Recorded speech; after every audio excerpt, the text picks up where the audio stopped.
আসসালামু আলাইকুম friends, welcome back to my channel. আজ আমি উইন্ডোজ 10 এর ডেস্কটপ আইকন সেটিংসগুলো দেখাতে যাচ্ছি। যখন আমরা উইন্ডোজ 10 ইনস্টল করি তখন রিসাইকেল বিন ছাড়া অন্য কোনো আইকন শো করে না, কিন্তু আমরা জানি উইন্ডোজ 7 এবং 8 এ আইকনগুলো শো করত, বাট উইন্ডোজ 10 এ হয় না। তাই আমরা সহজ এই সেটিংসগুলো শিখে নেব। প্রথমে আমরা চলে যাব স্টার্ট বাটনে। স্টার্ট বাটন থেকে সেটিংসে যেয়ে এখানে পার্সোনালাইজেশনে যাওয়ার পরে এখানে থিমস বলে একটা অপশন আছে, দেখতে পাচ্ছেন আপনারা। থিমস বলে অপশনে ক্লিক করব। ক্লিক করার পরে নিচের দিকে একটু স্ক্রল করে আসলেই এখানে ডেস্কটপ আইকন দেখা যাচ্ছে। ডেস্কটপ আইকন নামে একটা ট্যাব আছে, এখানে ক্লিক করে দেব। ক্লিক করে দেওয়ার সাথে সাথে এই যে আপনাদের সামনে চলে এসছে। এই যে রিসাইকেল বিনে এখানে টিক মার্ক দেওয়া আছে, এর জন্য রিসাইকেল বিনটা এখানে আছে। এটা আপনি উইন্ডোজ দেওয়ার সাথে সাথে পাবেন। আপনার my computer, user files, control panel, network এগুলো আপনার উইন্ডোজ দেওয়ার সাথে সাথে এখানে থাকবে না, যেটা উইন্ডোজ 8 এবং 7 এ আগে উইন্ডোজ দেওয়ার পরে আপনি পেতেন ডেস্কটপ আইকন হিসাবে। সো এখন আমরা এগুলোকে উইন্ডোজ আইকন তৈরি করব।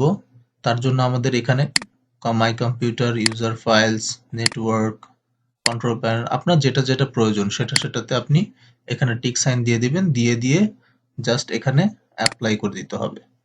অ্যাপ্লাই করে এখানে ওকে করে দিলেই এই যে দেখতে পাচ্ছেন চলে এসছে, 4টা আইকন আপনার এখানে চলে এসছে।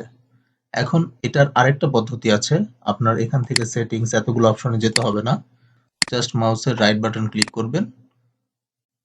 এখান থেকে থিমস থেকে নিচে স্ক্রল করে ডেস্কটপ আইকন, এখানে যে যেটা যেটা আপনার প্রয়োজন সেটাতে টিক মার্ক দিবেন। টিক মার্ক দিয়ে অ্যাপ্লাই করে দিলেই ব্যাস আপনার কাজ শেষ। আপনি চাইলে এখানের যে আইকনগুলো আছে এগুলো চেঞ্জ করতে পারেন। যেমন দিস পিসির আইকনটা আপনি যদি চেঞ্জ করতে চান, জাস্ট আপনি যেই আইকনটা করতে চাচ্ছেন, আইকনের যে পিকচারটা আপনার চেঞ্জ করতে চাচ্ছেন সেই আইকনটাতে ক্লিক করবেন, চেঞ্জ আইকনে ক্লিক করবেন।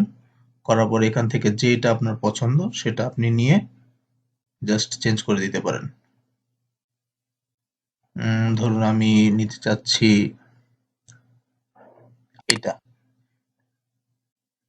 এটাতে ক্লিক করে জাস্ট ওকে দিলেই আপনার এটা চেঞ্জ হয়ে যাবে। এই যে এটা চেঞ্জ হয়ে গেছে, দেখতে পাচ্ছেন চেঞ্জ হয়ে গেছে। আপনি এরকম করে সবগুলো আইকনই চেঞ্জ করতে পারেন। আপনার যে কোনো আইকন যেটা আপনার পছন্দ হচ্ছে না এই আইকনটা, আপনি এই আইকনটা চেঞ্জ করে নিতে পারেন।